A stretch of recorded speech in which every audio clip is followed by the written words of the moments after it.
Hello everyone, I am B.O.B. and welcome to another Minecraft tutorial, and this is actually going to be the third part of my item management tutorials. So in the first item management tutorial we talked about sorting systems and different types of item transportation and even a few of the bigger storage silos. And then in the last one I did a shulker box loader for deep storage. And to go right along with that, this tutorial is for a shulker box unloader. So if you're anything like me, you'll end up with one or two shulker boxes in your ender chest that look sort of like this. I tend to use them as backpacks if you're out exploring or whatever. Your inventory gets full, you don't really want to drop anything, so you just pull one of them empty shulkers out of your ender chest and just start filling it up with these random items, and then you end up with shulker boxes that look like this. Just a bunch of random stuff. So what you would want to do is build something like this towards the beginning of your sorting system. And this machine can remove all those items from the shulker box for you, and then well, separate the shulker box into a different location.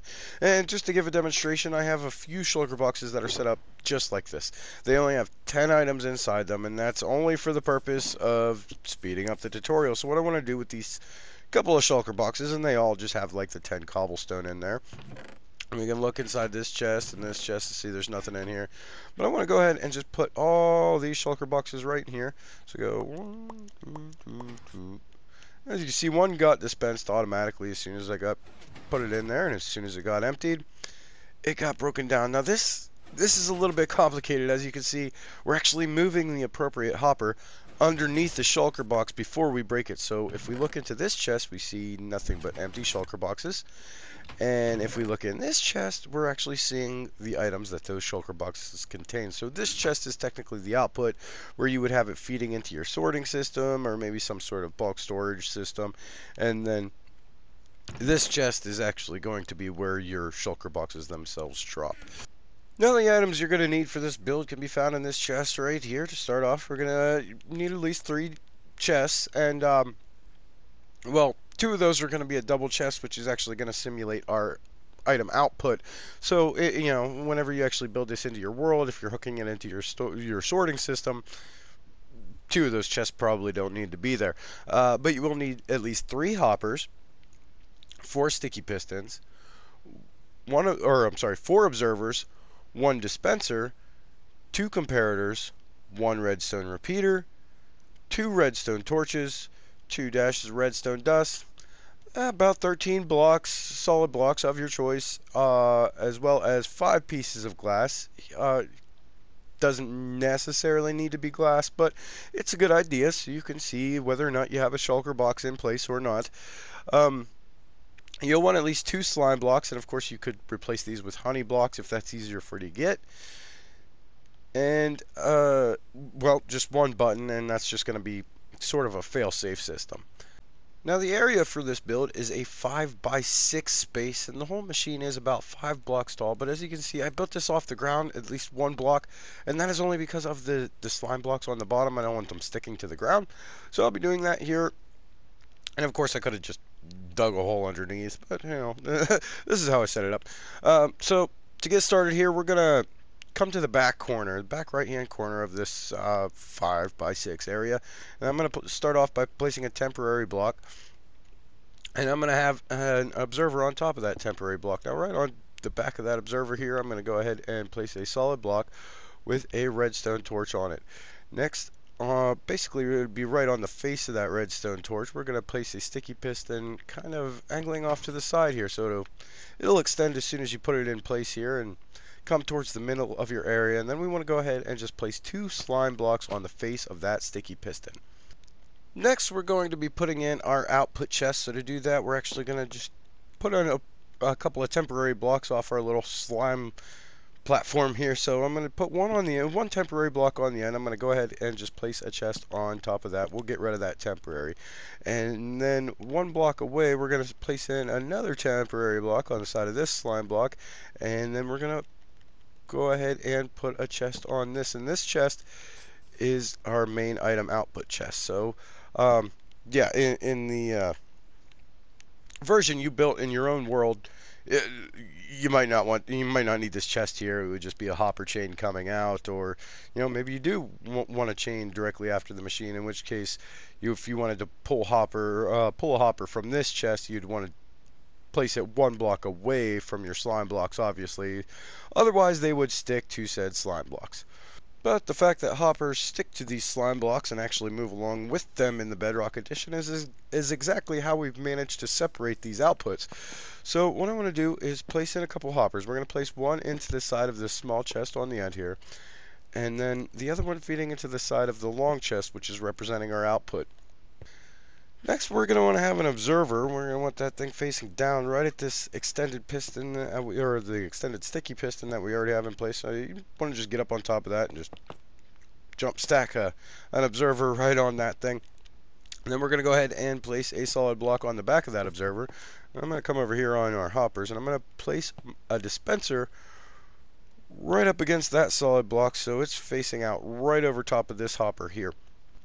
Next, as our main input, we are going to have a hopper feeding into this dispenser, and you could put a chest on top of that if you want, but this is basically going to be your main input for where you're putting your shulkers whenever you want them to be unloaded. Now let's go ahead and come to the opposing side of this dispenser on the back here, and it will actually well, I guess we'll have to put in a temporary block right up against that dispenser so we can place in another solid block right below that. We'll get rid of that temporary, and we want to come up here on top of the solid block we have in place now, and we want to take a comparator signal directly out of that dispenser, and we want to feed that comparator signal directly into a solid block. So let's go ahead and just crouch place that right on the end of that comparator. And then on top of that solid block, you'll want a redstone torch, and then an observer facing directly at that redstone torch, so it's hovering right above that comparator, and then have that observer feeding right feeding right into a solid block, so whenever that observer triggers, it'll actually power that dispenser below. Now next, we need to be able to take a comparator signal from the shulker box that is being dispensed. So in order to do that, we're going to go ahead and just place a solid block right next to the comparator that we already have in place. And we're going to come down here behind the machine, and I'm just going to pillar out with a temporary block here. So I could actually get rid of that if I don't want, or leave it in there. It doesn't really matter. But I do want to place a comparator on this solid block here. So we end up with this sort of situation here, and then have that comparator feeding into another solid block. So let's go ahead and crouch place that right on the end of that comparator. And then we're going to want to come down 2 blocks, so I'm going to put in a temporary, another block on the bottom of that will break out that temporary, and then I want just a dash of redstone dust on top of that bottom block. And then I want a sticky piston on the side of that bottom block facing that observer that we already have in place. Next, we're going to want to come up on top of our machine here, and right on top of this solid block that you have this comparator feeding into, I wish I could stop flying, there we go, we actually want a sticky piston. We want that facing up, and then right on the side of that sticky piston we want a solid block. Then on the face of that sticky piston, we're going to want to go ahead and place an observer, so you can see its little redstone bum facing right at you, and have that observer feeding right into a repeater. Next, we're going to place a solid block, just so we can place a dash of redstone dust on top of that solid block. And then we need to put in our sticky piston, which is going to break the shulker boxes. Oops, didn't mean to fall. And the easiest way to do that would probably just be a couple of temporary blocks. So this one I'm going to go ahead and put in, and that block's going to need to stay there. But I will pillar up 2 blocks on top of that. We're going to break away the center one, and then have your sticky piston on the bottom of that top block facing downwards, and then we can get rid of that top block. We no longer need that. And that is basically the shulker box unloader already done. Basically, we just need to put in a few fail safes, kind of like we did for the shulker box loader. If you saw that video, one thing is, when we're breaking shulker boxes with a piston, we need to close in the area around that shulker box to ensure that the box itself doesn't pop out. And I did mention in the shulker box loader video, I would always use a sticky piston with a block on its face for doing this. Otherwise, the shulker boxes tend to glitch up onto the back of the face of the pistons, and then they pop up through blocks basically. It's just a good idea to have that extra solid block in there. But to build in the area, I'm going to use glass just like I did for the shulker box loader, and just going to kind of build a little spot around these hoppers here. So I'm going to put in a piece of glass there, a temporary one here, so we can get rid of that. Temporary one here, put another here so we can get rid of that. We'll bring that all the way over to our hopper here, and then we just want one on top. Let's go ahead and pillar up and break away that, and that's how we're closing in the area around where our shulker will be broken. And then the last and final fail-safe is a button. We're going to put a button right on this block here that we have our upward facing sticky piston on. And the only reason you would need this button is if you accidentally dropped a empty shulker box into your system. If it got dispensed, it's never going to get broken, because it's the emptying of the shulker box that triggers the breaking of said shulker box. So you'd put this button here, and then if by chance you did drop in an empty shulker box and it got stuck in the system, you could just hit the button and it would trigger everything and get it out of there for you. Set up just a few more demonstration shulker boxes. You can see they just have the 10 sticks inside them, and all these shulker boxes in my inventory are the same. Now, it wouldn't matter how many items are in this shulker box or what types of items. They could be non-stackables, full stackables, 16 stackables, doesn't really matter.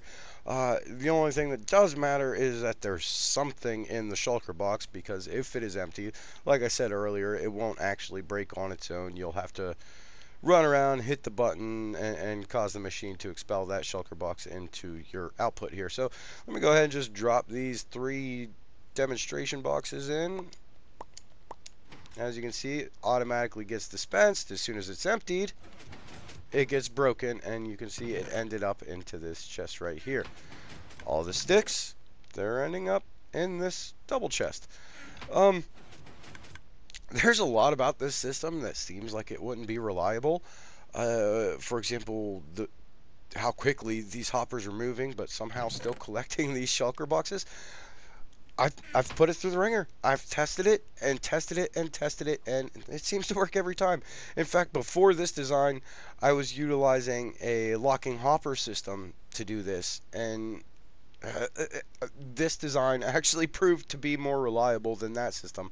Another thing that doesn't really make sense to me is how this hopper doesn't manage to pull any shulkers from the dispenser when it moves over, but it doesn't. I guess it all just happens too fast for anything to drop out of the dispenser. So, I mean, yeah, as iffy as this seems, I haven't seen it fail. Well, like I said, this all does tie in with my last few tutorials, and those were all on item management. In the first one, I did talk about sorting systems and auto dropper circuits and different ways to move items, as well as the details on how all of those circuits work. And then in the last one, I actually built the shulker box loader. And so I will be putting links to those videos in the end screen in case you're interested in checking either of those out. And as always, if you enjoyed this video and you found it helpful, please remember to hit that like button. And if you're interested in seeing more from me, consider hitting that subscribe button as well. I would like to thank each and every one of you for watching, and wish you all a wonderful day.